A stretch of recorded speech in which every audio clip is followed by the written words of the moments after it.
Bonjour à tous, bienvenue à cette troisième session de notre séminaire. On est vraiment ravis de vous accueillir de plus en plus nombreux en présentiel et en visio.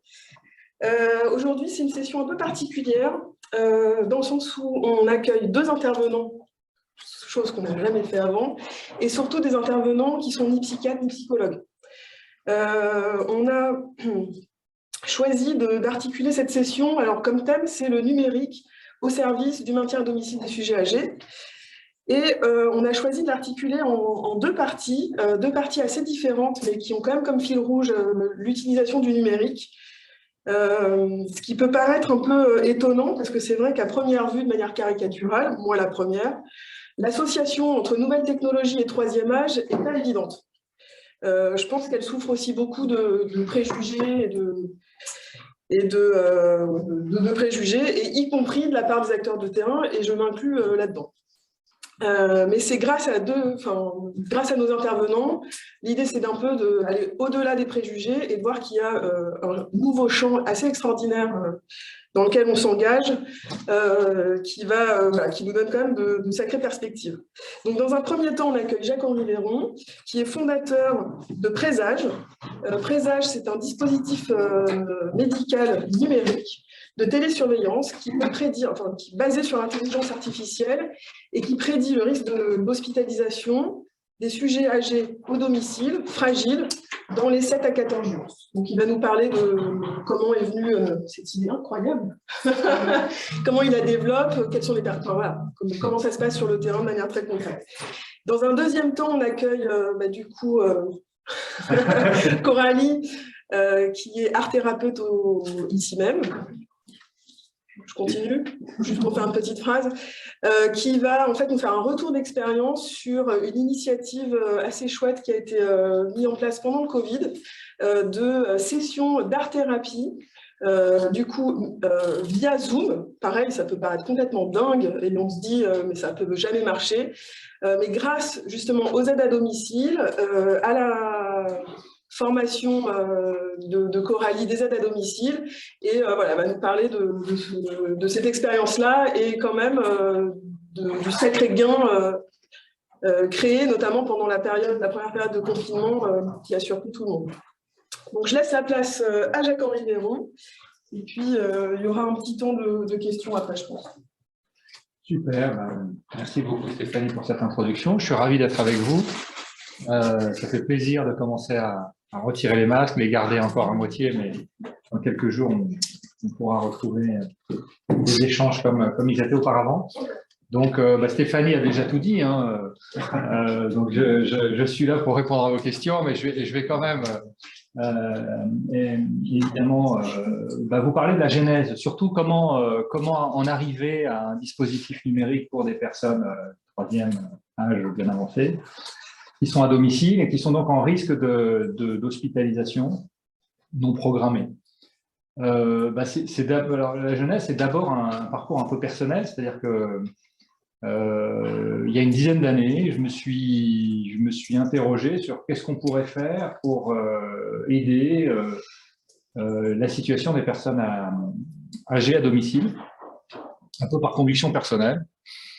Mais avec une croyance très forte, c'est que je n'y connaissais absolument rien.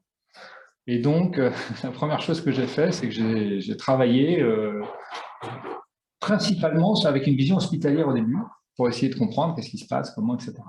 Et c'est peut-être pour ça qu'il y a eu ce déclenchement sur l'hospitalisation non programmée, parce qu'en fait, les chiffres sont assez connus hein, maintenant.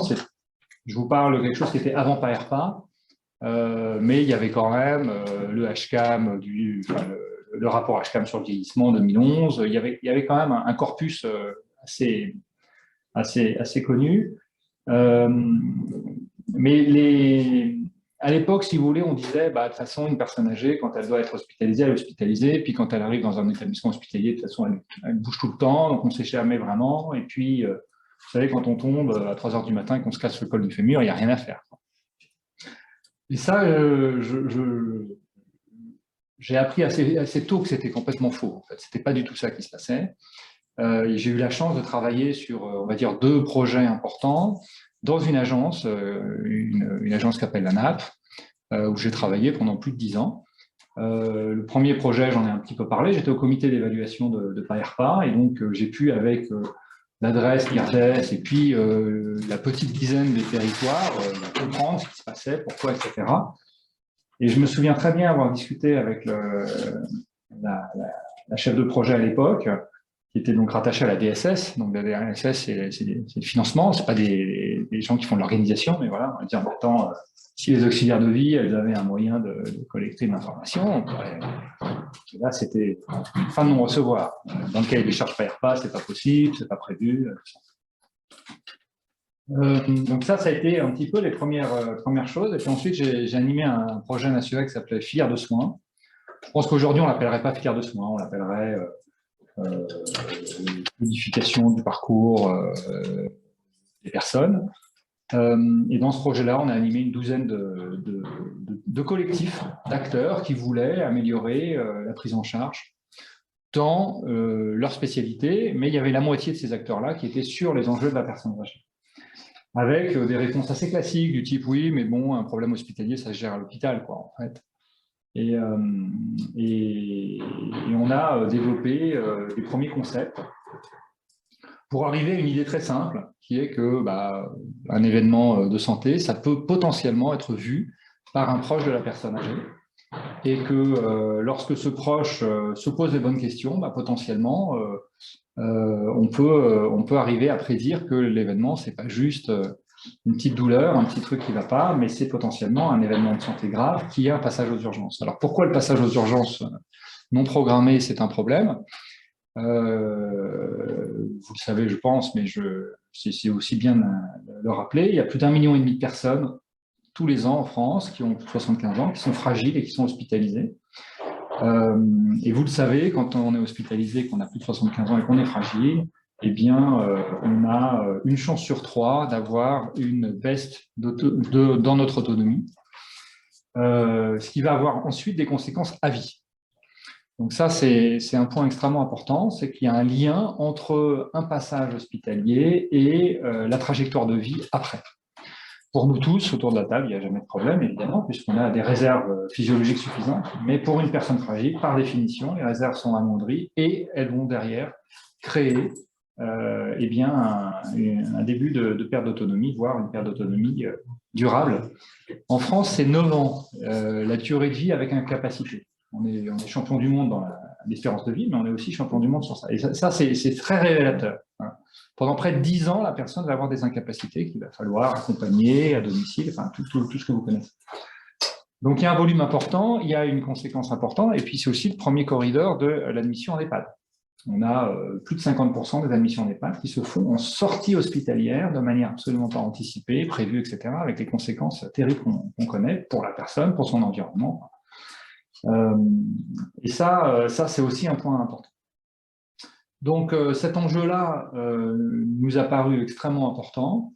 La question, c'est comment réussir à faire quelque chose de durable, d'utile et qui fonctionne avec donc plein d'hypothèses, mais pas grand-chose dans la littérature. On a fait une première revue littérature en 2018, très poussée, il n'y avait rien. Voilà. Sur l'enjeu du maintien à domicile des personnes âgées, en publication scientifique, il n'y avait rien. Donc on a fait une investigation clinique, où on a suivi 300 personnes à domicile sur 3 sites, 2 sites en Île-de-France et un site en région Centre-Val de Loire, urbain, périurbain et plutôt rural, avec 6 services d'aide à domicile qui ont été formés, qui ont une application et qui collectaient une fois par semaine des informations auxquelles elles avaient accès. Donc il ne s'agissait pas de transformer l'aide de vie en un infirmier, voire... Non, ce n'était pas du tout l'idée. L'idée, c'était de s'appuyer sur ses compétences à elle, sur ce qu'elle savait faire, ce qu'elle aimait faire en général, à savoir s'occuper d'une personne âgée, voir si la personne se déplace dans son domicile, voir si la personne la reconnaît, voir si elle a des douleurs. Enfin, des questions très très simples, 25 questions. Un peu bête comme tout, quoi, hein, vraiment, le questionnaire. Alors, bon, c'était appuyé évidemment sur un conseil scientifique avec des gériatres qui nous avaient rapidement fléché des éléments qu'on avait validés avec un petit groupe de travail, avec une vingtaine de personnes, avec gériatres, avec également des acteurs du médico-social et des acteurs sociaux, pour arriver à… La NSM, pardon, la HAS maintenant, l'ANESM à l'époque, n'avait pas encore sorti la grille, enfin ils ont sorti une vingtaine de pages sur les informations clés à domicile, c'était pas encore sorti à l'époque, je les avais rencontrés, on avait discuté, donc on avait bâti un peu notre référentiel comme ça, qui reprend les grilles qui étaient validées à l'époque, et on s'est interrogé d'abord si une aide de vie pouvait utiliser un smartphone, pouvait collecter régulièrement, pouvait discuter avec la personne âgée de manière régulière sur ces thématiques-là. Et en fait, on appréhendait un petit peu les choses parce que c'était pas évident, ça n'avait jamais été fait. Et donc, voilà, et on a eu la chance d'avoir 6 structures d'aide à domicile qui nous ont toutes dit, bah non, c'est un vrai projet pour nous, un projet qu'on va porter en tant que directeur. On va accompagner les aides de vie et ça fait sens parce que ça va leur redonner du sens dans leur métier. Ça va aussi les accompagner à regarder les facteurs de fragilité de manière régulière. Et ça va leur permettre à elles de contribuer concrètement sur le parcours de la personne. En tout cas, c'est ce qu'on espère. On n'est pas démontré du tout. Donc, donc on est parti. On a eu 10 000 observations qui ont été collectées par ce biais-là. Donc, on avait une base de ce qu'on appelle de data, d'informations qualifiées, relativement fiables, hein, parce que finalement, les auxiliaires de vie, elles se sont prêtées au jeu. Et les questions qu'on avait créées étaient des questions très, très clivantes, quoi. La personne se lève pas. Ouais. Donc, c'était assez simple de répondre aux questions. Et à côté de ça, on avait 3 médecins investigateurs dans chacun des centres et on a travaillé avec eux pour reprendre le parcours de santé de chacune des personnes qui a été suivie. Il y a eu 300 personnes qui ont été suivies. Il y a eu 156 hospitalisations pendant l'année. L'âge moyen, c'est 84 ans, je crois, donc c'était cohérent avec les chiffres qu'on avait dans PAERPA. C'est extrêmement élevé, hein. Vous voyez quand même qu'il y a 99 personnes. Donc vous avez une chance sur 3, et c'est les mêmes chiffres PAERPA. Vous avez une chance sur 3 d'être hospitalisé dans l'année quand vous avez plus de 83 ans. Enfin, 83 ans, oui. Alors on a regardé est-ce que les personnes avaient été hospitalisées, est-ce qu'elles avaient été admises en urgence, est-ce qu'elles avaient eu un parcours de soins derrière avec une rééducation, est-ce qu'il y avait eu des décès, des institutionnalisations. On a fait tout le parcours. On a aussi utilisé la grille HAS de pertinence pour s'assurer que d'une hospitalisation à l'autre, on pouvait considérer que c'était globalement pertinent, que ça ne dépendait pas des pratiques hospitalières ou de médecine de ville.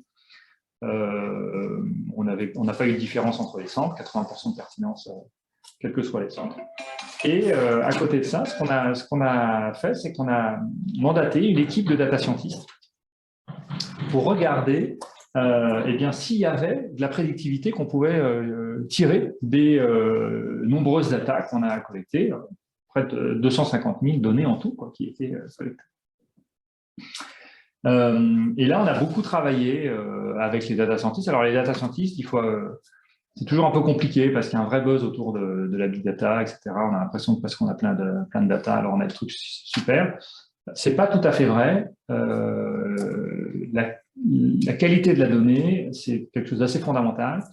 Et il y a un deuxième point qui est assez fondamental, c'est ce qu'on appelle le feature engineering, c'est-à-dire la manière dont les données vont être finalement paramétrées pour qu'ensuite les algorithmes puissent travailler et potentiellement trouver de la valeur. Donc, on a beaucoup travaillé avec eux là-dessus. Si vous faites par exemple un scoring, comme il y a beaucoup d'équipes qui en font, il n'y a pas de prédictivité. Ça ne marche pas, ça. Donc, vous voyez que ce n'est pas si simple. On est obligé. Donc, nous, ce qu'on a fait, c'est qu'on a intégré le parcours en disant la personne, elle va avoir une baseline et chaque personne est différente. Donc, chacun, on ne peut pas dire parce qu'on marche ou on ne marche pas qu'on va être hospitalisé. Ça n'a pas de sens. En revanche, le fait d'avoir une baseline définie par un référentiel physiologique, on va dire, pour faire simple, fait que s'il y a un événement extérieur potentiellement qu'on ne connaît pas, nous, hein, parce qu'on n'a pas collecté toutes les données médicales, de toutes les infections, de toutes les tensions, de toutes ces choses-là. Ce qu'on connaît, nous, c'est l'effet de l'agression extérieure ou de l'évolution de la maladie. L'effet, lui, il va pouvoir être capté et ce qu'on appelle ces signaux faibles, ils vont pouvoir potentiellement être prédictifs. Alors, on a publié les résultats de cette investigation clinique en 2019 et on montre qu'on peut modéliser et prédire une hospitalisation, et on a communiqué sur à peu près 50% des hospitalisations qu'on pouvait prédire. Ça nous semblait raisonnable dans les conditions qu'on avait. Ce qui est important de dire à ce moment-là, c'est que ce qui nous a le plus convaincus dans ces travaux, c'est le fait qu'on ait fait une étude en vie réelle. C'est quoi une étude en vie réelle? C'est une étude où on donne l'outil aux professionnels qui sont déjà en place, on les forme, et très honnêtement, c'est rapide. Hein. Aujourd'hui, nous, c'est 5 minutes 50 le tutoriel, et après, c'est à peu près autant de validation par questionnaire, donc c'est rapide. Et on les laisse faire. Ça veut dire que nous, on a collecté, je ne sais plus, c'était genre 40% des datas qu'on avait espéré pouvoir collecter s'ils avaient fait régulièrement, etc. Donc, on n'a pas quelque chose de parfait. Hein. Mais dans la vraie vie, c'est ça. Et ça a beaucoup plus de valeur que si vous faites quelque chose de parfait avec un contrôle. Et puis derrière, quand vous le lâchez dans la nature, il n'y a plus de médecin pour téléphoner toutes les semaines, ou bien l'attaché de recherche clinique qui va téléphoner toutes les semaines et qui va dire vous faites bien ci, bien ça. Et résultat, ça ne marche plus sur les technologies numériques. Il y a deux problèmes majeurs dans la technologie numérique. Le premier, c'est la capacité de suivre sur la durée le dispositif que vous proposez. Nous, on a fait 1 an. 1 an, c'est bien et c'est trop peu à la fois. Hein. Je vous ai parlé, la capacité, ça peut être 9 ans en moyenne. Donc, ça peut être beaucoup plus, mais c'est déjà ça. C'est pas quelques semaines, quoi. Hein. C'est pas les téléchargements. La durée de vie d'une application santé iOS, c'est 2 semaines. Voilà. Vous avez 200 000 applications santé aujourd'hui. Vous pouvez en télécharger autant que vous voulez. Bon, ça dure 2 semaines et puis après, c'est terminé. Donc, bon.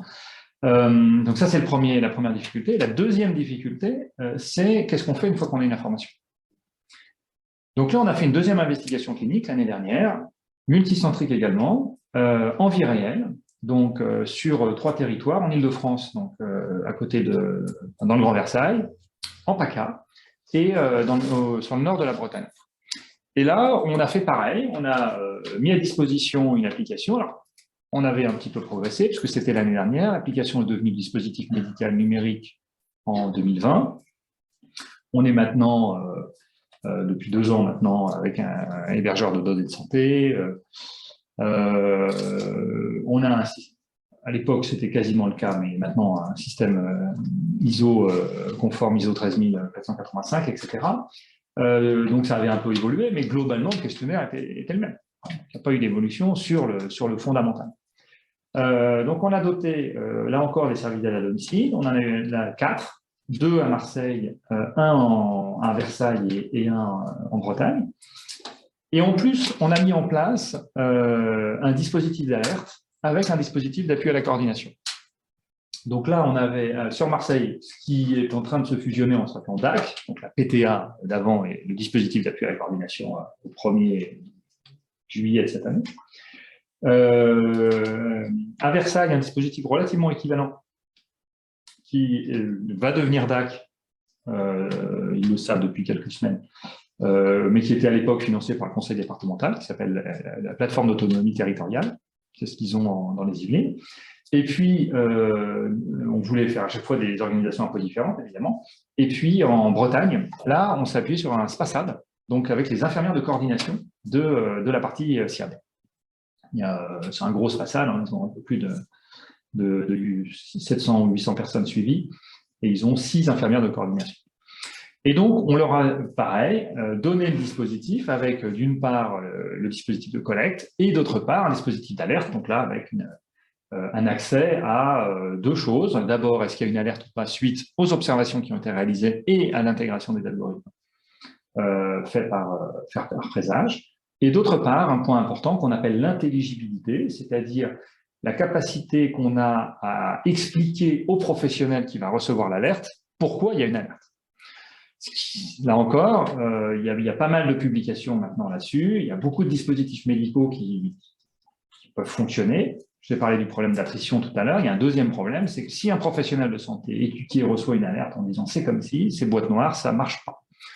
Il n'y a pas aujourd'hui beaucoup d'exemples où il y a une confiance aveugle quand on est un médecin ou même un infirmier de coordination sur un dispositif boîte noire. Donc, ce que nous, on propose, c'est non seulement l'information de l'alerte, mais également l'explication de l'alerte avec 14 caractéristiques qui sont suivies. Est-ce que c'est lié à un risque de chute, de dénutrition, de dépression, de douleur, de sommeil? Enfin, on suit comme ça le panorama. Et on va donner une petite vignette avec une couleur, une évolution, une historisation, enfin tout ça, ce qui va permettre aux professionnels d'avoir une vision extrêmement claire de ce qui se passe à domicile, ce qu'il n'a absolument pas jusqu'à présent. Donc c'est quelque chose de complètement nouveau. Donc évidemment, là aussi, ça s'accompagne. Ce professionnel-là devient parachuté d'une certaine manière acteur de coordination, mais en vrai, quoi. Hein, c'est pas quelqu'un juste qui va téléphoner pour s'assurer que la personne va passer. C'est quelqu'un qui reçoit des alertes en disant, ben voilà, il y a un risque d'hospitalisation dans les 2 prochaines semaines si on fait rien. Qu'est-ce qu'on fait maintenant? Et donc, derrière, il devient acteur dans le parcours de manière beaucoup plus concret et voire même responsabilisant qu'auparavant. Alors là, on s'appuie sur un corpus de publications, d'analyse de publications scientifiques encore.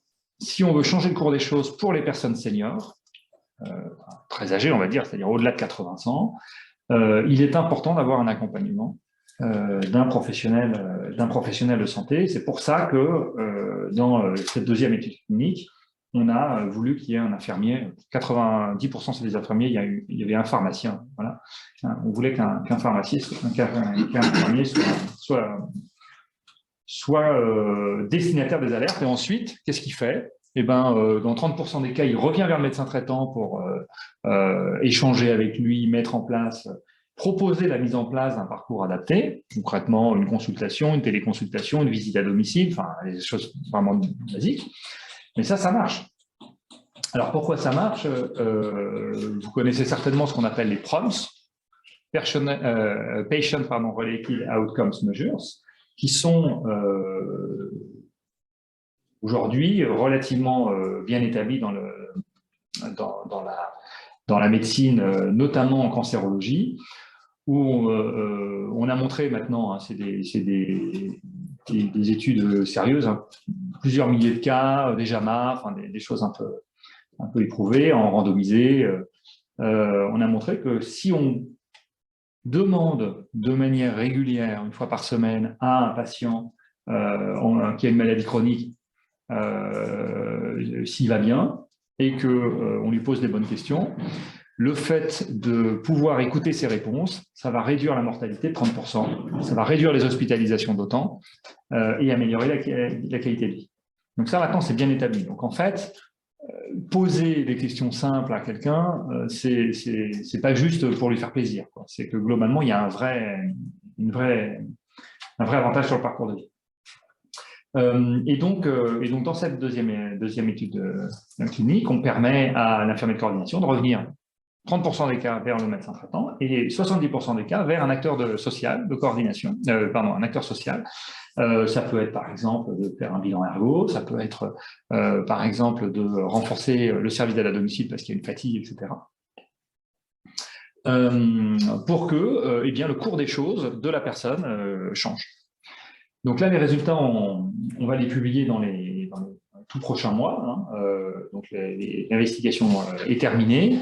Le manuscrit est finalisé et passe à notre conseil scientifique de la semaine prochaine. Donc voilà, on en est vraiment là. Et on montre qu'on prédit 80% des passages aux urgences par ce biais-là. Donc le caractère prédictif est vraiment validé sur plus de 200 personnes suivies pendant un an.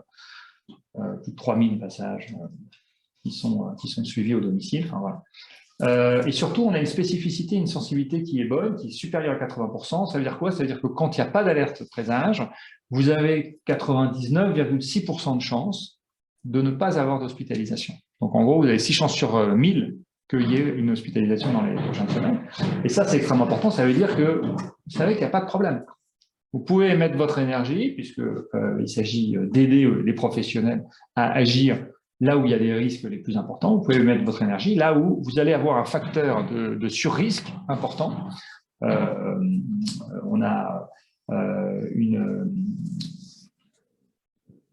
quasiment fois 1000% de surrisque lorsque vous avez une alerte présage et ensuite agir. Donc voilà, on en est là dans le dispositif. On en est là sur finalement la capacité de suivi. Ce qu'il faut, c'est qu'évidemment, l'application soit très simple d'utilisation.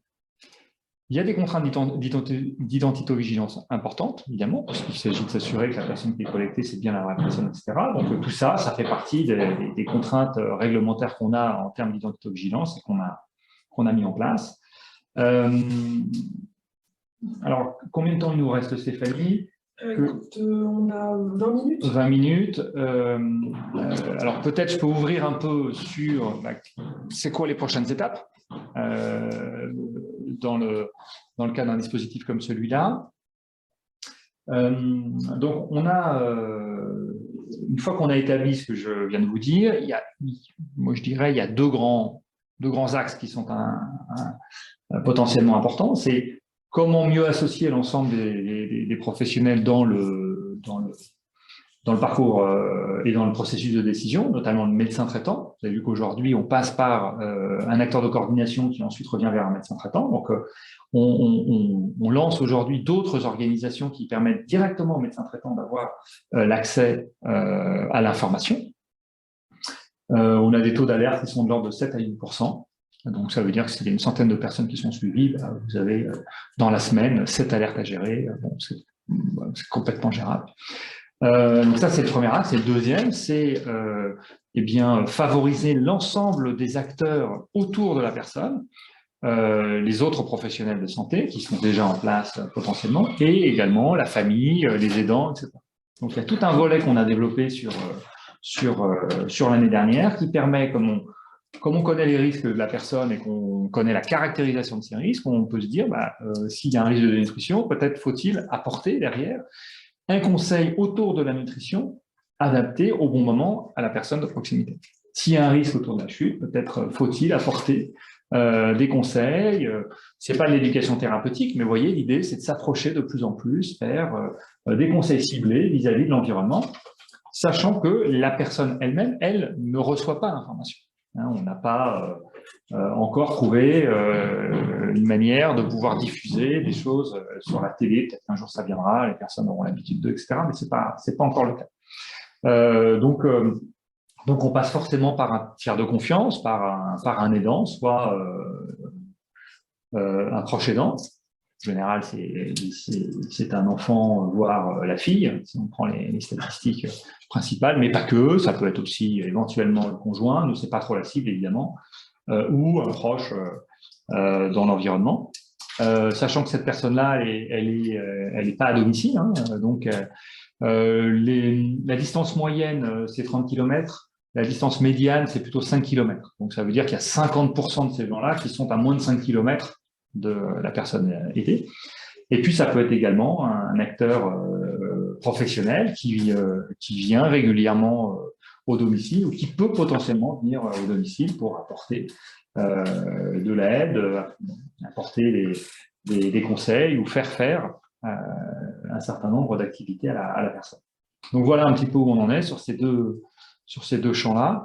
J'en ajouterai un troisième parce que il y a 2 jours, on m'a demandé d'intervenir à un salon qui s'appelait Made in Text, donc autour de la technologie dans la médecine. Il y a évidemment des travaux qu'on a définis avec notre conseil scientifique autour de l'intégration d'autres capteurs d'information, notamment des objets connectés. Et ça, c'est peut-être la troisième piste que je vous livre sur la suite de présage. Au-delà du questionnaire, il y a peut-être d'autres informations qui vont pouvoir soit fiabiliser les informations du questionnaire, soit ouvrir d'autres informations, d'autres champs de data. Voilà, et comme autour de la salle, là, il y a certainement des chercheurs, des cliniciens, des praticiens. Il y a un autre point qui, moi, me paraît important, qu'on n'a pas beaucoup communiqué, mais qui potentiellement peut vous intéresser, c'est que finalement, on a accès à des informations cliniques de qualité médicale, de dispositifs médicaux, complètement nouvelles, au domicile des personnes, et ça peut intéresser les professionnels. Ils peuvent se dire, bah, moi, j'ai envie de tester un protocole, j'ai envie de tester les choses que je fais. Et nous, on peut tout à fait lancer des investigations cliniques, des études cliniques. On a toute l'organisation pour le faire et on le fera avec plaisir parce qu'il y a encore énormément de choses. Alors nous, on est persuadés qu'on est au tout début de tout ce qui est inventé autour de la technologie pour le maintien à domicile et pour l'amélioration de l'autonomie des personnes, avec donc deux axes qui sont importants pour nous. Le premier axe, c'est d'être prédictif de quelque chose qui fait sens. Voilà, et donc il faut que les personnes soient suffisamment en risque. Et le deuxième axe, qui vient directement à l'opposé, c'est qu'il faut prendre suffisamment tôt pour éviter que la personne soit dans une situation de perte d'autonomie trop avancée.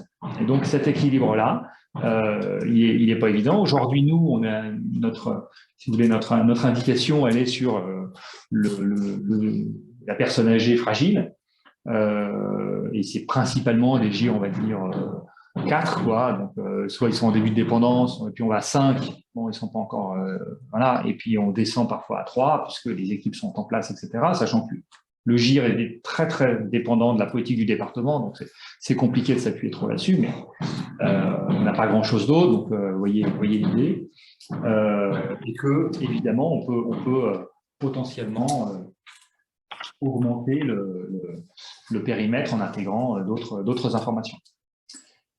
Voilà pour... il nous reste peut-être 10-12 minutes, donc je suis ravi de pouvoir rebondir à vos questions, écouter vos retours. Qu'est-ce que vous en pensez?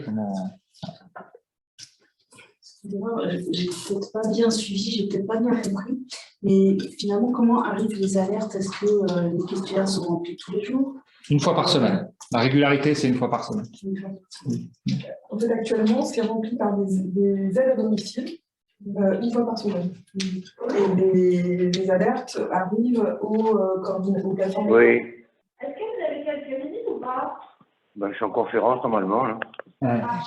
Donc, actuellement, c'est comme ça. Après, on peut penser que Il y a Roger. Oui. quand ça sera vidéo, ça sera un peu autrement. Attendez, il a été eu le Covid, dit bien. Oui, déjà, Bon. pensez à couper vos micros, sauf si évidemment vous voulez intervenir. Vous avez des accès, regardez. En fait, ce qui est intéressant, je trouve, dans ce dispositif, c'est la redéfinition du rôle des aides à domicile. Mais vous y avez accès, parce que c'est vous. Faisant, quoi, mais qui, du coup, je trouve que ça valorise vraiment énormément du coup, leurs actions et par leurs observations, parce qu'en fait, elles connaissent très très bien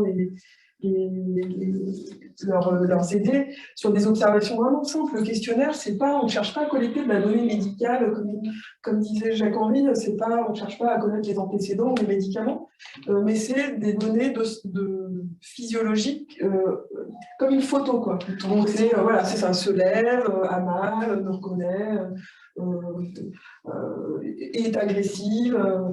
Et je trouve que c'est vraiment intéressant cette dimension par rapport au métier d'aide à domicile, en fait. On se rend compte qu'elles connaissent beaucoup de choses. La difficulté qu'elles ont, c'est l'exprimer en langage clair pour un professionnel de santé, j'entends. Et systématiquement, les responsables de secteur qui coordonnent me disent, après quelques semaines, ah ben c'est plus pareil. Avant, elle me disait, monsieur ou madame, un tel ne va pas bien, ça va pas très bien. Et maintenant, elle me dit, ben, j'ai remarqué qu'elle avait les jambes gonflées ou j'ai remarqué qu'elle se déplace moins vite. Donc, le fait de systématiser une observation par l'intermédiaire de présage va accompagner dans la formation. Elles ont toutes fait des formations fragilité. Voilà, ça fait des années que, évidemment, on sait que c'est potentiellement une bonne manière d'identifier un risque, et donc elles font des formations. Mais c'est comme tout, quoi. Ça passe, et puis ensuite c'est difficile, et puis petit à petit c'est compliqué. Donc, pourtant, elles voient des choses, et ces choses-là, eh ben, elles ont un pouvoir prédictif, puisqu'on prédit 80%. Donc, après, il y a évidemment besoin d'algorithmes qui ne sont pas triviaux, parce que sinon, ça ferait longtemps que ce serait fait. Mais c'est extrêmement important pour nous de s'appuyer sur leurs compétences. Et là, on va dire, nous, on a fait des études de satisfaction. Hein, d'abord, c'est une obligation. Nous, on a ce qu'on appelle du suivi après commercialisation. Donc, on est obligé de suivre comment les utilisateurs utilisent nos dispositifs. Ça, c'est parce qu'on a un dispositif médical. Mais c'est toujours important, de toute façon, de savoir comment ils l'utilisent. On a 91% des auxiliaires de vie qui sont satisfaits ou très satisfaits de l'utilisation de présage. Donc, c'est très positif, hein, c'est très bien. Ça montre quand même qu'il y a une frange qui a des difficultés avec le numérique concrètement, parce que c'est pas très compliqué, vous voyez, mais qui n'utilise pas WhatsApp, qui a du mal à installer une application, enfin, vous voyez. Dans ces 91%, il y a un point important, c'est le fait qu'elle déclare renseigner l'application en moins de 2 minutes. Ça, c'est aussi extrêmement important pour nous, parce qu'il ne s'agit pas de faire un bilan de 27 minutes à chaque fois que… Voilà, ce n'est pas du tout l'idée. L'idée, c'est dans le prolongement de leur métier. En fin d'intervention, elles vont utiliser Présage. Elles peuvent s'appuyer sur Présage pour pouvoir aussi échanger avec la personne, parce que souvent, c'est tout à fait intéressant. Elles ont une sorte de script d'échange, mais ça reste sur une fenêtre extrêmement réduite en termes de temps. Et donc, il y a un équilibre entre le temps nécessaire et la valeur ajoutée apportée. Voilà, avec les contraintes réglementaires et les contraintes d'identité-vigilance que je disais tout à l'heure. Alors, sur le 360 qu'on regarde, on regarde quasiment tous les risques autour de la personne âgée. Je vous ai parlé de 14 caractéristiques plutôt gériatriques, mais en fait, derrière, il y a une soixantaine de risques qu'on regarde. Il y en a un qu'on ne suit pas, c'est le risque d'arnaque, qui est un risque important quand on est personne âgée à domicile, sur lequel aujourd'hui, on n'a pas beaucoup de solutions faciles. Pour ça. Alors, on a un projet avec une CARSAT, donc c'est une caisse d'assurance retraite, qui ont accès à un certain nombre d'informations financières, et on s'interroge pour voir est-ce qu'il n'y a pas des éléments qu'on pourrait potentiellement identifié, pour lequel il y aurait de la prédictivité du risque d'arnaque, parce que c'est ça qui est important, c'est que derrière on puisse… voilà, tous les autres, tout le reste, ça fait partie du 360, et je vous dis avec des niveaux aujourd'hui qui sont très satisfaisants. Alors on va même un peu plus loin, c'est qu'on a une troisième publication, cette fois-ci, qui est en cours de rédaction, donc je peux vous en parler succinctement. On a pris 1500 personnes suivies, et on a regardé au-delà du risque d'hospitalisation en urgence, on a regardé l'évolution physiologique de la personne, notamment sur des marqueurs qui sont importants pour des marqueurs médicaux du type jambes gonflées ou les causes d'hospitalisation évitables de la personne âgée, c'est-à-dire le risque de chute, le risque de dépression, de dénutrition. Il y a le quatrième qui est la iatrogénie médicamenteuse qu'on ne suit pas sur cette étude-là, mais sur les trois premiers, plus les jambes gonflées, on le suit. Et aujourd'hui, grâce à Présage, on a démontré deux choses. D'abord que lorsque on suivait en vie réelle les personnes, on arrivait à prédire avec des niveaux de prédiction qui étaient très bons, chacun des risques dont je viens de vous parler. Et en partie parce qu'on sait reconnaître des situations qui sont faciles. Quelqu'un qui a les jambes gonflées, c'est assez facile de prédire qu'il va avoir les jambes gonflées la semaine prochaine. Donc ça, on le fait aujourd'hui très bien. C'est le même type que, par exemple, en imagerie médicale, quand vous regardez un IRM ou une radio, vous savez dire s'il y a ou pas une tumeur ou bien une fracture. Vous voyez, donc ça, c'est des choses qu'on arrive à bien industrialiser dans le monde de la santé depuis longtemps. Mais on va plus loin maintenant. On a pris également les facteurs de risque dont je viens de vous parler, et on a regardé pour quelqu'un qui n'avait pas le risque-là qui était éprouvé, par exemple, il n'avait pas les jambes gonflées ou n'avait pas chuté auparavant, eh bien, qu'on prédise dans les 4 semaines, dans les 6 semaines, si ça allait arriver. Et on arrive aujourd'hui à des niveaux de prédictivité qui sont très bons. Et donc là, on a des informations nouvelles qui aujourd'hui ne sont pas disponibles. Vous voyez un patient… vous n'avez pas reçu, il y a une semaine, une information comme quoi, potentiellement, il avait 2 chances sur 3 d'avoir des jambes gonflées la semaine prochaine. Donc, c'est quelque chose de totalement nouveau qui ouvre des champs également nouveaux et qui peuvent être extrêmement intéressants dès qu'on crée des protocoles d'investigation ou de recherche un peu innovants sur ces sujets-là. Et donc, on l'a fait sur les 3 facteurs d'hospitalisation évitable qu'on suit et sur les jambes gonflées, ce qui est aussi extrêmement intéressant parce qu'on sait qu'il y a un intérêt à agir. Il y a le plan anti-chute aujourd'hui, dont évidemment tout le monde parle, pour lequel là, il y a un outil très simple qui permet d'aller capter quand même pas mal potentiellement pas mal de personnes qui sont en risque de chute. Donc, je relais une question qui était comment ce dispositif peut-il s'inscrire dans l'expérimentation ICOP? Alors, ICOP, c'est un système de détection que, pour ceux qui ne connaissent pas, donc ICOP, c'est un programme de l'OMS qui a été lancé il y a quelques années, initialement pour pouvoir accompagner les professionnels dans la culture gériatrique en mettant en place un certain nombre d'outils, en standardisant un certain nombre d'outils gériatriques pour faire du bilan. L'idée étant de faire de la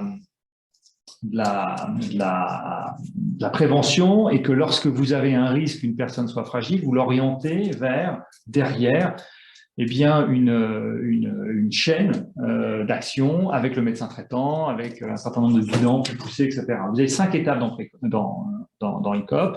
La première étape dure à peu près 20 à 25 minutes. Et il y a donc une expérimentation article 51 qui a été lancée l'année dernière qui permet de proposer que, par exemple, un masseur kiné, un infirmier puisse, dans le cadre de ses relations avec ces personnes, faire un premier bilan ICOP. Alors, c'est vraiment du dépistage, ICOP. Donc, ça s'adresse aux personnes de 65 ans et plus. Donc, vous voyez, on n'est pas tout à fait sur les mêmes franges.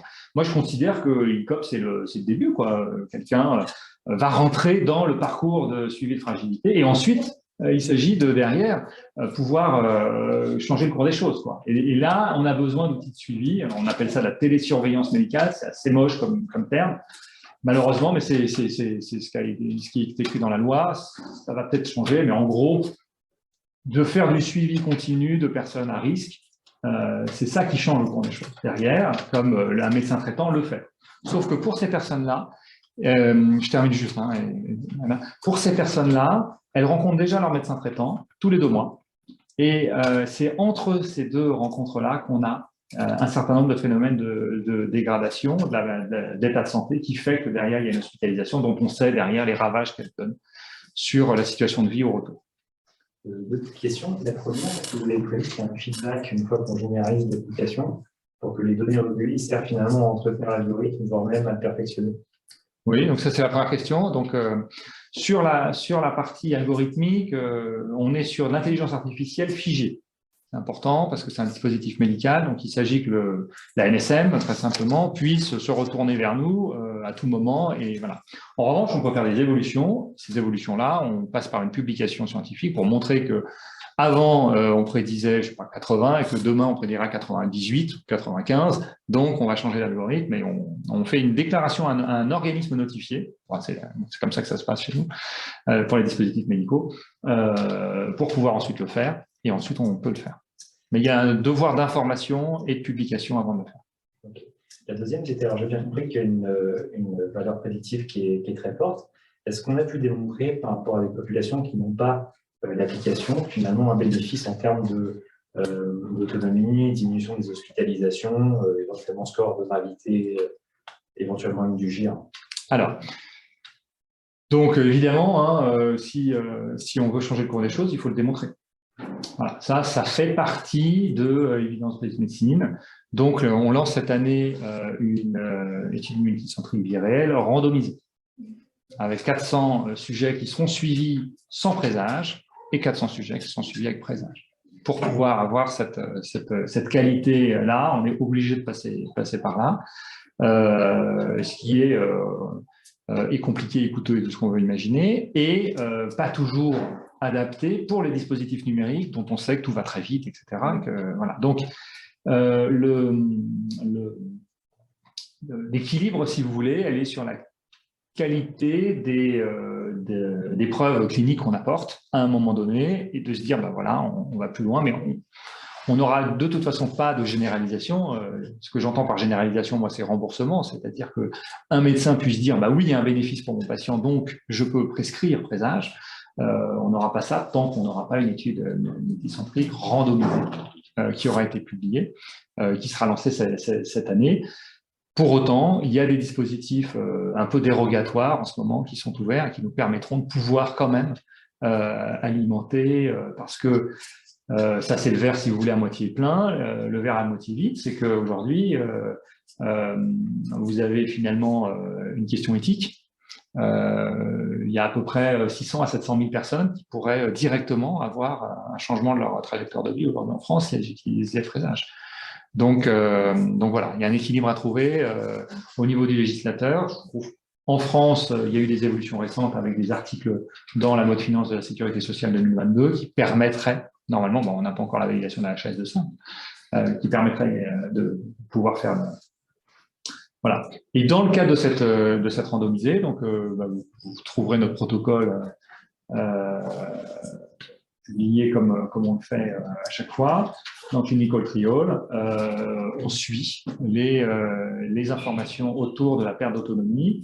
Alors le GIR, c'est vrai, mais pas que. Et nous, dans notre équipe, on a pas mal de travaux autour de EVA13, qui est un outil prédictif qui marche bien en questionnaire, en auto-questionnaire et en hétéro-questionnaire, qui sera aussi intégré dans cette 4e investigation clinique. Vous voyez, hein, avec une dimension médico-économique, si vous voulez faire rembourser. Oui, forcément. Forcément. Alors, on a une équipe de la paix sur ça.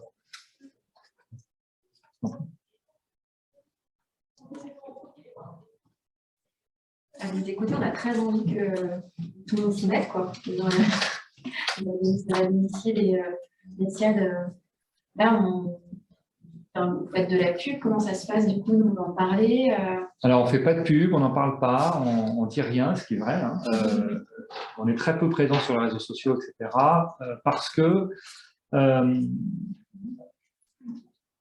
a vraiment voulu faire un produit médical basé sur la preuve clinique. Et tant que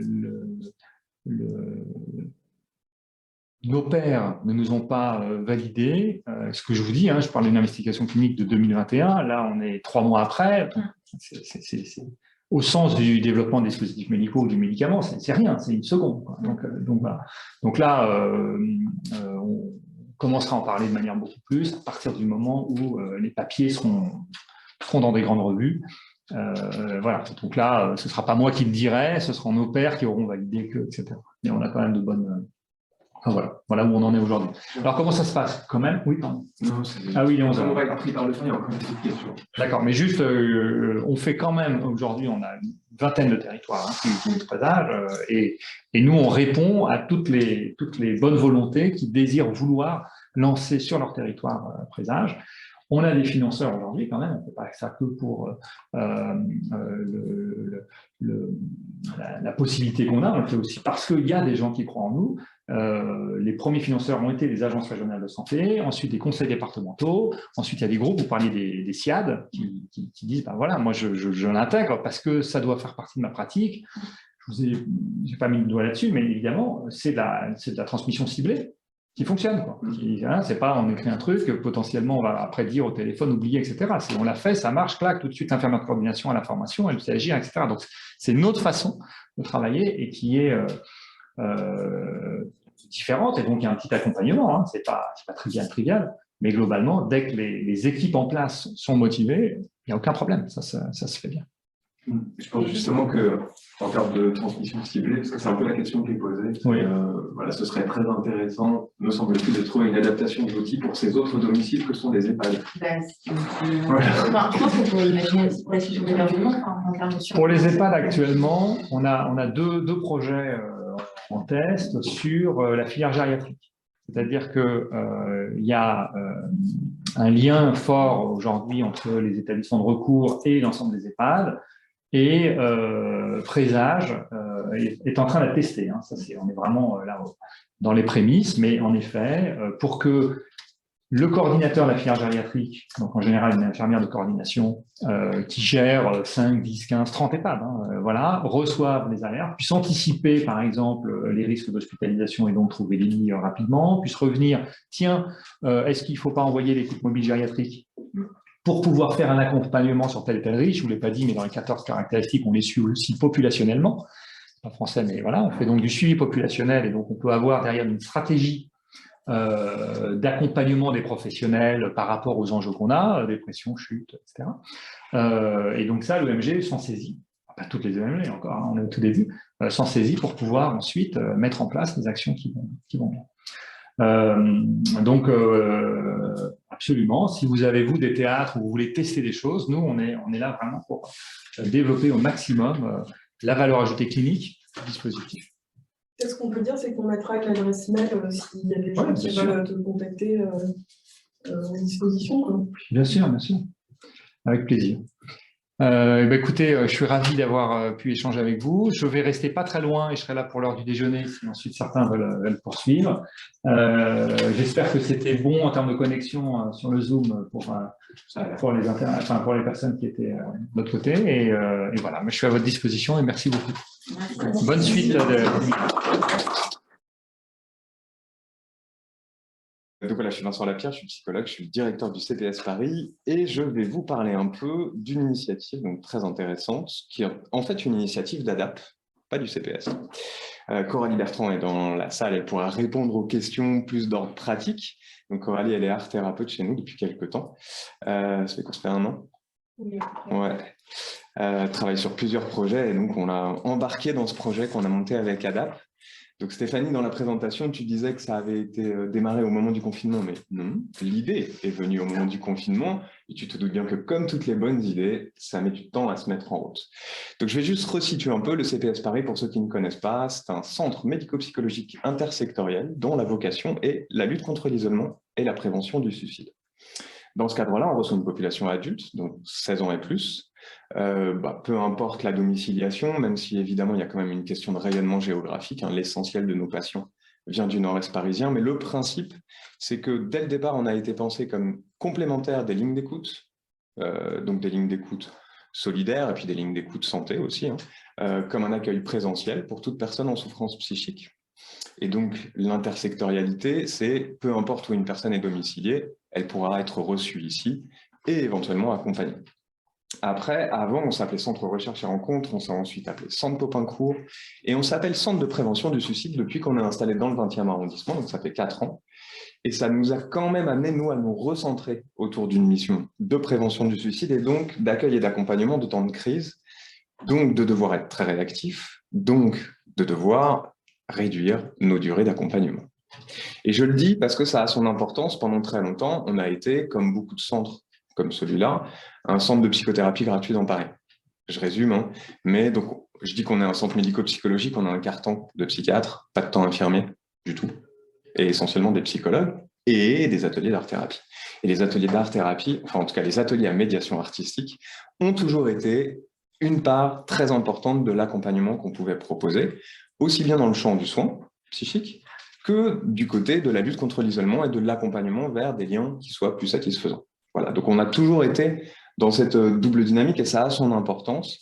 Il y a donc maintenant une quinzaine d'années, on s'est penché sur la question du vieillissement, le fait qu'un tiers des suicides concernent les personnes de plus de 60 ans et que ça faisait moins d'1% de notre file active il y a 15 ans.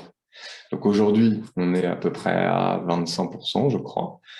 Ça n'a l'air de rien, mais ça a son importance. Donc on a vraiment monté des actions et on a fait un peu comme l'intervenant précédent. On est allé voir les gens de terrain, on leur a demandé voilà, qu'est-ce qui marche pas, de quoi vous avez besoin.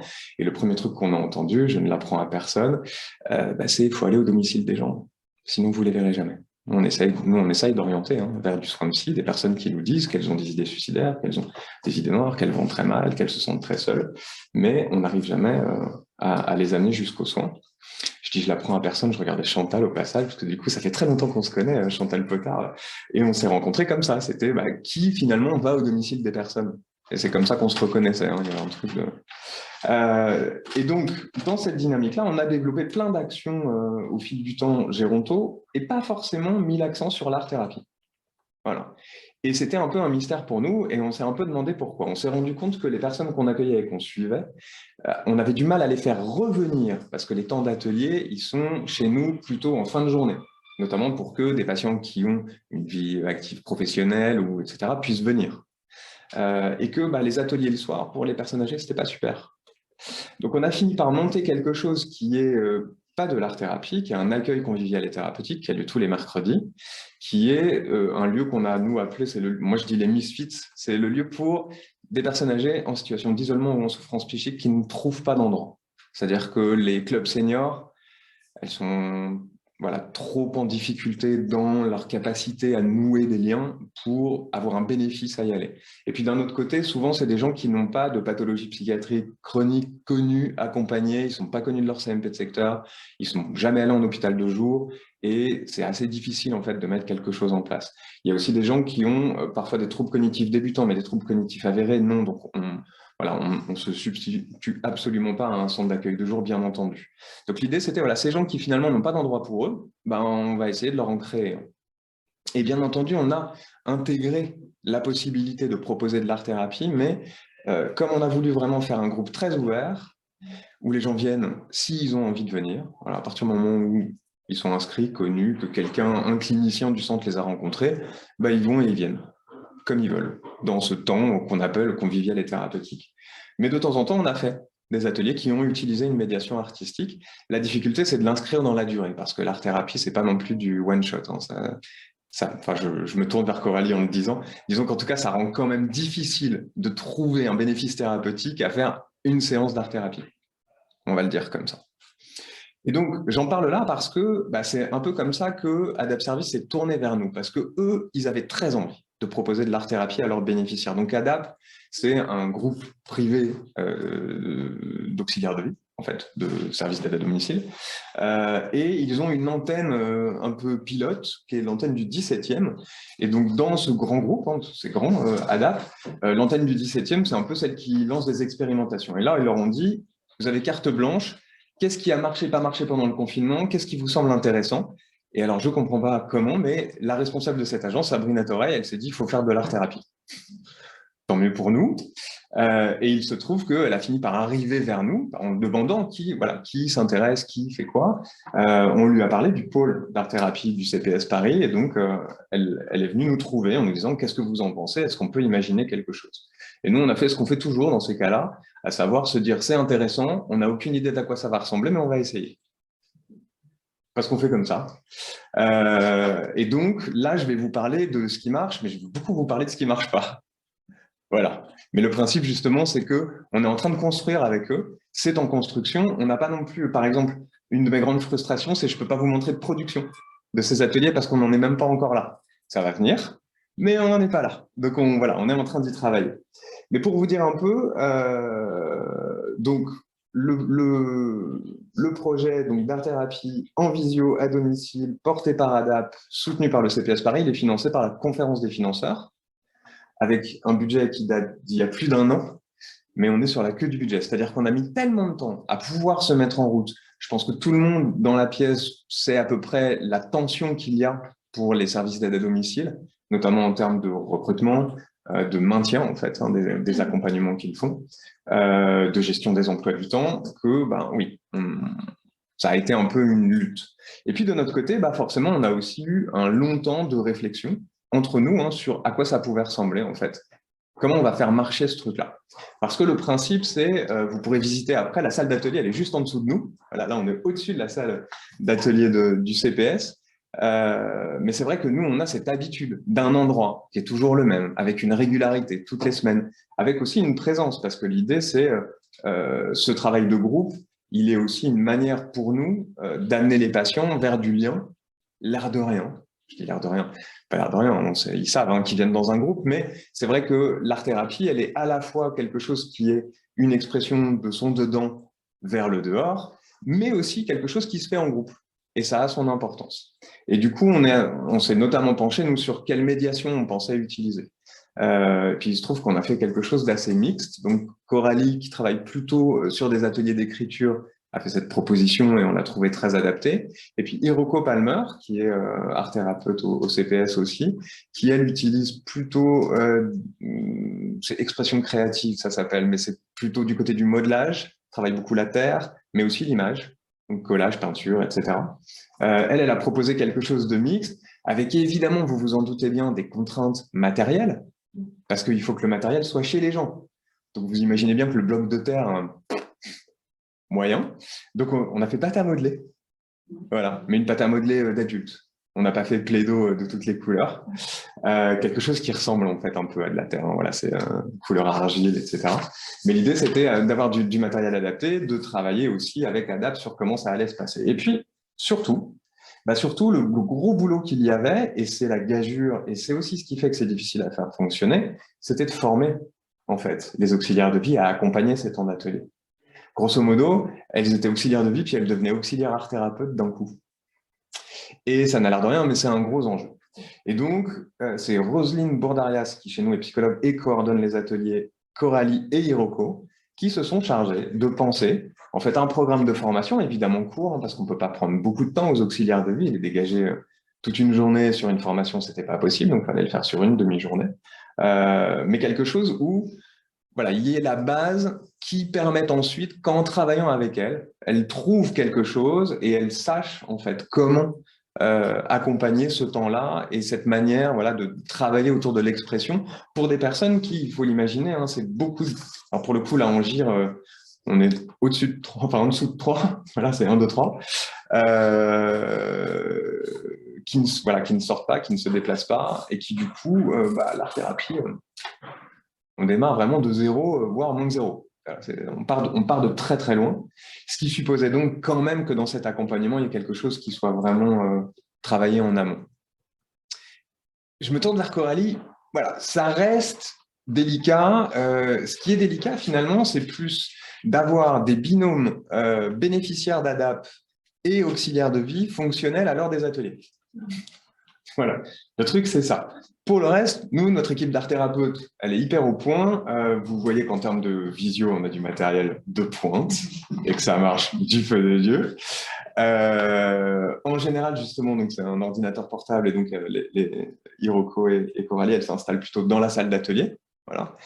Mais en tout cas, la visio fonctionne. De l'autre côté, ce que vous avez, c'est donc une auxiliaire de vie qui est venue éventuellement avec du matériel, qui parfois l'a laissé chez le bénéficiaire si on sait qu'il va reparticiper à l'atelier, et une tablette.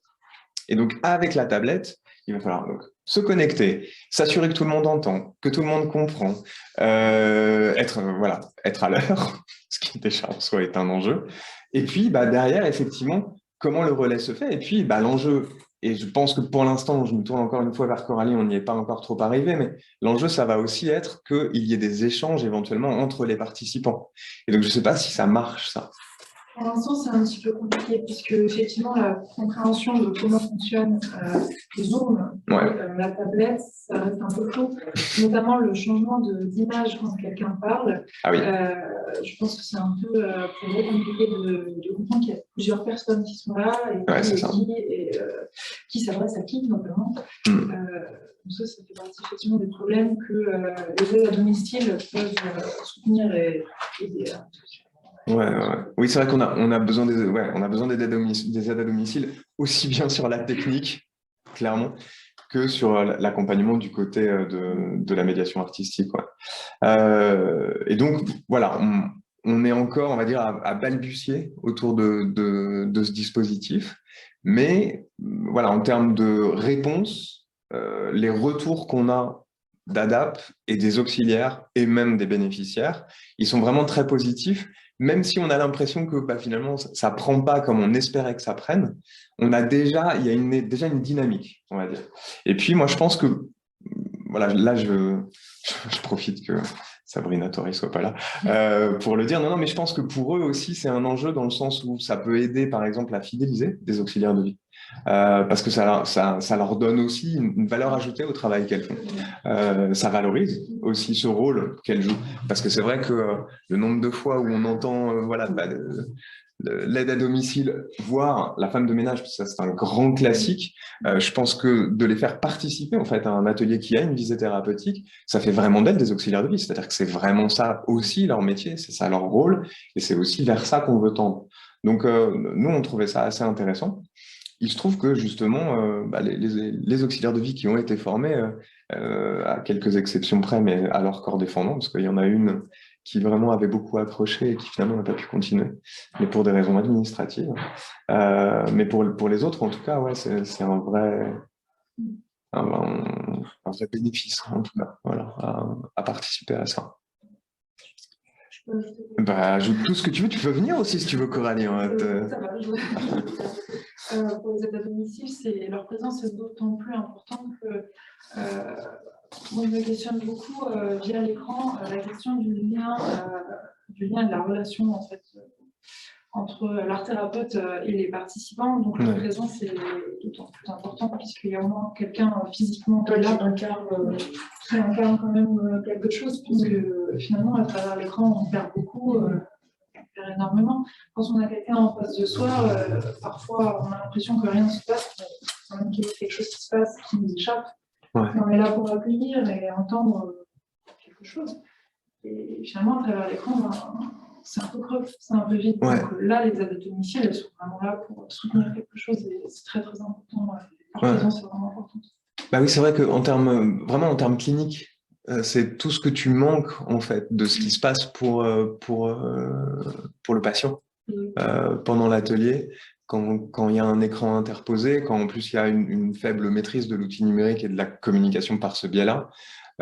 Et c'est vrai que là-dessus, je pense, nous, on a imaginé que, évidemment, une demi-journée de formation, ça suffisait pas pour que les auxiliaires, elles sachent ça, mais on comptait construire un savoir expérientiel avec elles. Voilà, et moi j'avoue que même ma pensée, c'était que derrière, elles seraient à même de former leurs collègues.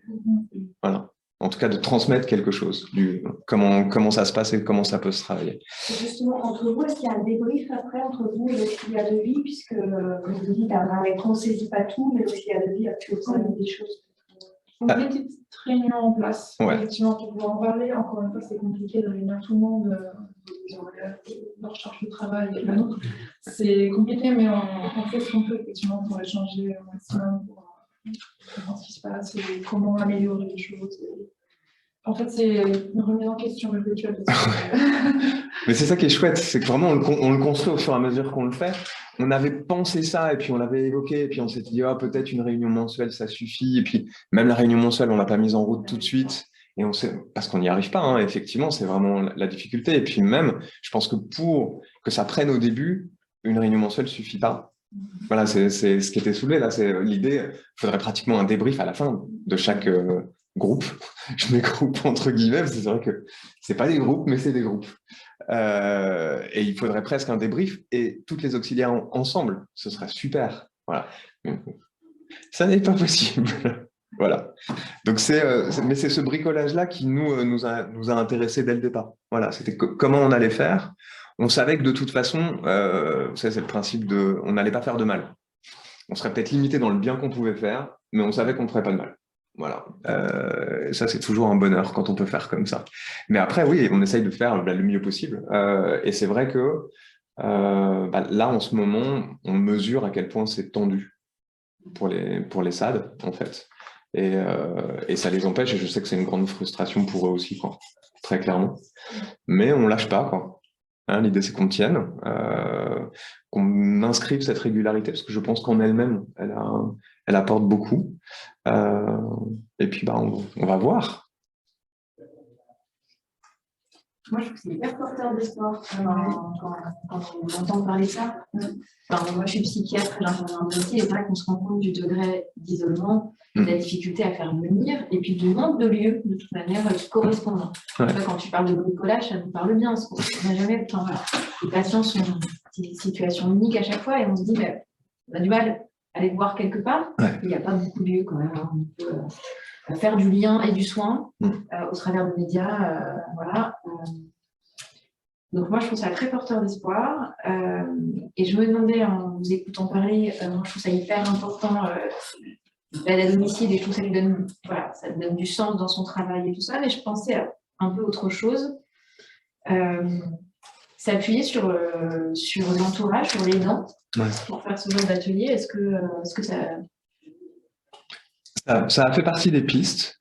En fait, dans le programme tel qu'on l'avait pensé avec ADAP au départ, il y avait des groupes de parole pour les aidants qui ensuite ouvraient éventuellement à une participation aux ateliers avec les aidants. Ouais. en disant ils sont là, Ouais. ça peut leur apporter eux aussi, ça peut permettre un autre lien, Ouais, tout à fait. et ça peut permettre une régularité. On a besoin d'un aidant pour l'outil numérique, pour ouais, on dit ça peut peut-être être pensé et être assez riche en fait. Ouais. Ce genre d'atelier de médias. Il y a eu un... Ouais, vas-y, parlez. En l'occurrence, là, ce qu'on essaie de mettre en avant avec les bénéfices, c'est qu'elles ont un regard peut-être un peu plus neutre que les aidants. C'est sûr. Et peut-être qu'elles les laissent un peu plus faire. Ah oui, ça c'est sûr. Un aidant pourrait faire la place, en faire un peu trop. Ah oui, mais ça sera autre chose de toute manière. Hein. Mais c'est intéressant. Ça sera plus. Dans ce cas-là, on va essayer les bénéfices de travailler la neutralité. Ouais, c'était un enjeu important de la formation, effectivement. Ouais. C'est l'aide à l'expression créative, mais pas le forçage. Ouais, Voilà. C'est intéressant de le dire parce qu'on voit. Ouais. On peut très bien l'imaginer, en tout cas, ça, on a un bel imaginaire de ça. Enfin, moi, j'imagine bien, avoir vécu pendant le confinement les ateliers avec les enfants et les maîtresses. J'imagine bien. L'école à la maison. C'est pas le bon. C'est ça. Du parent 1 et du parent 2. Ouais. Nous, à Feuille de Jour, on a développé des ateliers domicile pendant pas le confinement, mais après, on a repris à demi-jauge, on a collé aussi. Ouais. Et les ateliers faits avec les aidants, alors c'était en présentiel, une soignante en présentiel. Et c'était hyper intéressant justement parce que l'aidant arrivait à se repositionner, à découvrir des capacités de son proche, et du coup à dire bah oui, mais ça je le fais pour lui, et finalement, vous montrez qu'il sait le faire, c'est extraordinaire. C'est top ça. C'est du boulot pour l'aider et l'aidant, enfin, en termes de terrain. Ouais, c'est ça. Ouais. Ouais, non, puis alors moi, ça me renvoie à ce vieux truc, c'est un vieux projet qu'on a dans les cartons au CPS, mais qui était de faire l'équivalent d'une maison verte pour les duos aidant-aidés, qui pourraient tout à fait bénéficier en fait d'une activité d'art-thérapie. Voilà. Allez, un projet de plus. Ouais. Et moi, j'ai une question très concrète sur la pâte à modeler pour adultes. C'est quoi? C'est du sable? C'est genre du sable magique, là? Alors, pour le coup, c'est pas moi qui faut. Je suis plus tournée vers l'écriture. Ah oui, d'accord. Pour te donner une idée, moi, ça m'a fait penser, tu sais, au pavé de Semtex dans les films avec Bruce Willis. Tu vois ça? Plutôt ça, en fait. Facilement, sans eau, sans mettre trop. Ouais, c'est ça. Sans qu'il y ait besoin de faire 1 heure de ménage derrière et tout ça. Ouais. Même chose pour la gouache, tu vois, la peinture c'est de la gouache, lavable à l'eau, etc. Ouais. Ça a été bien pensé. Je le sais, moi, parce qu'en plus j'ai fait la livraison du matériel à moto. Quand je te dis qu'on bricole, on bricole. Hein, donc, ouais. C'est vous qui avez fourni le matériel à chaque domicile de personne? Non, on l'a déposé par lot à l'agence et ensuite les auxiliaires passaient le chercher. Ça faisait partie du financement, c'est pas aux frais des personnes? Non. Non, ouais, c'est financé, c'est gratuit pour les bénéficiaires. D'accord. Ça, c'est important. Mais je pense que, enfin, de ce que j'ai compris, les bénéficiaires, c'est en fait, il n'y a pas de mystère. Hein, là, on parle d'inégalité sociale, tu vois, mais c'est les premiers bénéficiaires et ceux pour lesquels ça a le mieux marché, c'est des gens qui auraient eu les moyens de se le payer.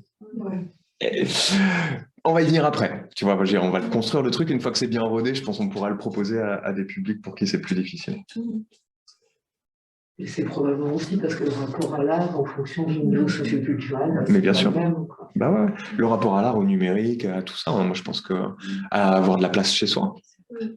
Parce que quand on fait du domicile, il y a des endroits où on ne s'imagine pas trop, tu vois, installer un atelier peinture. Mais en fait, ouais, c'est un enjeu, bien sûr. Ouais, mais justement, c'était intéressant qu'on se confronte à ça, parce qu'on a eu aussi à un moment donné l'idée de proposer de l'individuel en art-thérapie. Alors après, c'est une question, voilà, il y a la question des moyens, etc. Mais quand on a pensé ça, on a aussi pensé éventuellement du domicile sur l'aspect géronto, hein, pour les patients qui ne pouvaient pas se déplacer.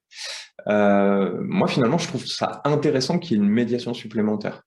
C'est bête à dire, mais je pense vraiment que dans l'inscription dans le quotidien des personnes, dans leur domicile aussi, ça peut presque apporter en plus qu'il y ait cette médiation et cet accompagnement, mais c'est à la condition effectivement qu'on soit très au point sur le lien qu'on fait, sur comment on travaille avec les auxiliaires de vie. Et c'est vrai que là-dessus, les débriefs, ce serait vraiment une clé. Je pense que vraiment, faut qu'on arrive à ça le plus vite possible, quoi. Est-ce qu'il y a des questions sur le chat, non? Non, il n'y a pas de questions sur le chat. Bon, je le redis, pour vous au domicile, n'hésitez pas. Je pense même comme on est très peu nombreux, on peut même envisager que quelqu'un branche son micro et pose sa question à l'oral. C'est vrai.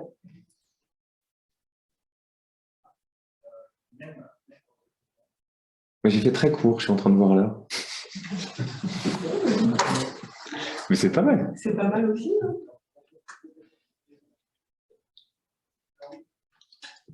Du coup, moi, je me demandais si c'est ouvert à d'autres SIAD ou quelque chose comme ça, ou si c'est qu'en partenariat pour l'instant. Alors, pour l'instant, vraiment, c'est comme c'est construit avec ADAP, mais je pense qu'eux n'excluent pas. Voilà. Mais il faut contacter en fait l'agence ADAP du 17e. Ils ont fait une petite com. Le truc, c'est que faut des auxiliaires de vie formés. La difficulté, c'est ça. Donc après, il faut voir comment on peut accompagner. Mais ouais, au départ, c'était pensé comme ça. C'est-à-dire, comme on formait les auxiliaires de vie, on a formé des auxiliaires de vie. D'adapter cette agence-là. L'agence, en fait. Ouais, c'est ça. Mais eux n'excluent pas après de l'ouvrir, effectivement.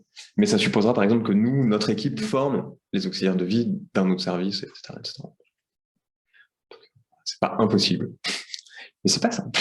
Mais vous avez l'idée après de faire un retour, de communiquer, Ouais. Oui, mais... Que ça puisse en fonction de... Exactement. Mais je pense que vous avez bien vu la manière dont j'ai communiqué autour, qu'on n'est pas prêt. Voilà. Pas encore. Non, mais là, dans le cadre du séminaire, moi, je trouvais intéressant de vous montrer justement ce que c'est et comment c'est un work in progress et comment, en fait, on est en train d'essayer de le développer. Et on n'est pas obligé non plus d'avoir quelque chose de très fini, mais en tout cas, oui, pour ADAP, de toute façon, allez, ils sont pas là, je le dis, c'est un groupe privé, hein, tu vois, donc ils ont tout intérêt, en fait, derrière à communiquer sur quelque chose s'ils arrivent à le faire fonctionner. C'est l'avantage. Vu l'actualité un peu brûlante sur comment on envisage la vie des personnes âgées, hein. Je trouve que d'amener du lien social à la maison, c'est vraiment... et du soin, c'est vraiment hyper important, quoi. J'espère que ce qui se passe va nous faire amener quand même à repenser un peu comment on s'occupe de nos personnes âgées. Il y a des gens qui se mêlent un peu de la campagne, il y a notamment un collectif de services d'aide à domicile qui essaye d'interpeller les candidats. Porté entre autres par Daphna Mouchnik avec le JVT, très active, elle, pour le coup, sur les réseaux sociaux. Et c'est vrai qu'ils sont dans cette idée d'interpeller les candidats, mais ça marche moyen bien. Mais c'est un peu comme le champ de la santé mentale, hein, tu vois, je veux dire, le champ de la santé tout court, d'ailleurs. Voilà. Quel est le programme santé des candidats à l'élection qui vient? On ne sait pas trop. Si contraindre les internes à s'installer 1 an dans les déserts médicaux, ça c'est une super mesure. Mais donc oui, je pense que voilà, encore une fois, ce ne sera jamais un produit fini, ce sera toujours de toute façon quelque chose qui sera en transformation et en évolution, par définition. Mais c'est vrai que c'est cette conjonction, en fait, à la fois de créer du lien, d'aller au domicile, en même temps de proposer quelque chose qui est très décalé par rapport à ce qu'est le quotidien, d'être du côté d'une création et d'une expression de soi sur un mode particulier. Vraiment, la conjonction du tout, c'est très ambitieux et en même temps, voilà, sur le papier, on peut se dire ça pourrait être simple. Ça devrait. Voilà. Donc on va arriver à en faire quelque chose de très naturel. En tout cas, on va essayer.